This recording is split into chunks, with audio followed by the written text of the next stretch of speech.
నమస్తే అండి. ఈరోజు అయితే నేను పెసరపప్పు మామిడికాయ వండుతున్నానండి. చాలా టేస్టీగా ఉంటుంది, చలవ కూడా చేస్తుందండి. చూడండి, నేనైతే 200 గ్రాములు పెసరపప్పు తీసుకొని శుభ్రంగా కడిగేసి నీళ్లు పోసి స్టవ్ మీద పెట్టుకున్నానండి. ఇందులో మనం కొద్దిగా నూనె వేసుకుందాం. 1 స్పూన్ అండి, అంటే తొందరగా ఉడకడానికి. కొద్దిగా పసుపు వేసుకుందామండి.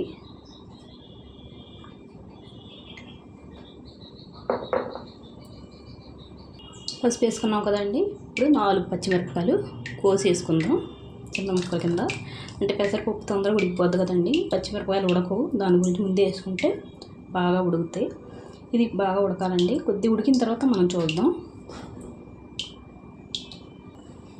చూడండి, సగం ఉడికిందండి. ఇంకొద్దిగా ఉడికిన తర్వాత మామిడికాయ ముక్కలు వేసుకుందాం మనం. చూడండి, ఇలా ఉడికింది కదండి. ఇప్పుడు మనం ఇందులో మామిడికాయ ముక్కలు వేసుకుందాం. ఈ మామిడికాయతో ఎన్ని రకాలైన వండుకోవచ్చండి, చాలా టేస్టీగా ఉంటుంది. నేనైతే 1 మామిడికాయ వేస్తున్నానండి. పులుపు మీరు ఎక్కువ తింటే ఎక్కువ వేసుకోండి ముక్కలు, తక్కువ తింటే తక్కువ వేసుకోండి.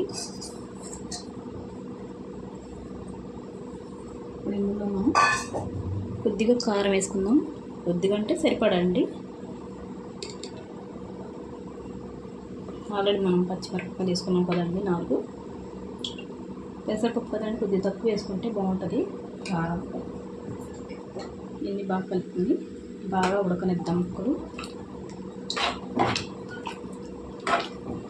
చూడండి, ఈ కారం అయితే సరిపోద్ది మనం కలుపుకుంటే. ఇవి ఉడకాలండి బాగా ముక్కలు. చూడండి, ఇంకా ఉడకాలండి ముక్కలు. మనం ఈ టైంలో ఇందులో ఉప్పు వేసుకుందాం. ఉప్పు వేసుకుంటే ముక్కలు ఇంకా తొందరగా ఉడికిపోతాయండి. రుచికి తగినంత ఉప్పు వేసుకుందామండి. చూసుకుని వేసుకుందాం. ఇందులోకి కొద్దిగా తక్కువే పడద్దండి ఉప్పు అయితే పెసరపప్పులోకి. బాగా కలిపేసుకుంటే చూసుకుందామండి. కొద్దిగా పడద్దండి ఉప్పు.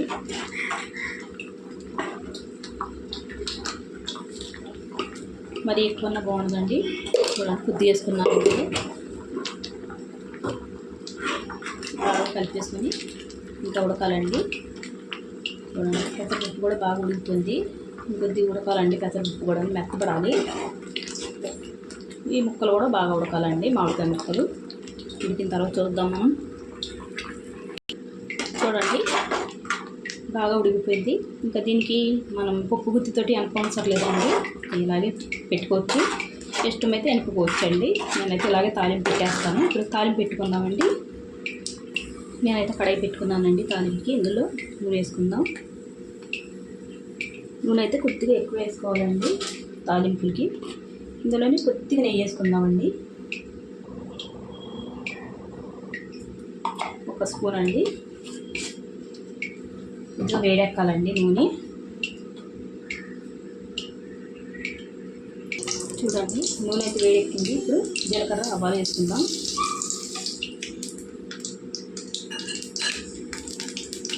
ఇందులో ఎండుమిరపకాయలు కూడా వేసుకుందామండి. 4 తాలింపు ఎండుమిరపకాయలు ఎక్కువ వేసుకుంటే బాగుంటుందండి. కొద్దిగా వేగాలి.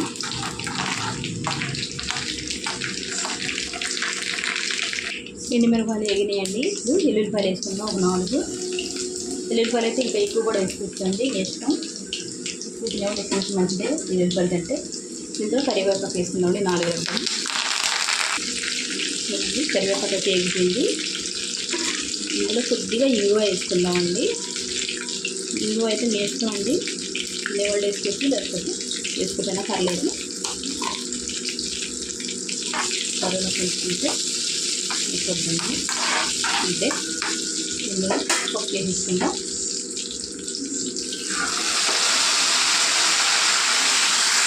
చూడండి, పప్పు కూడా వేసేసుకున్నాను.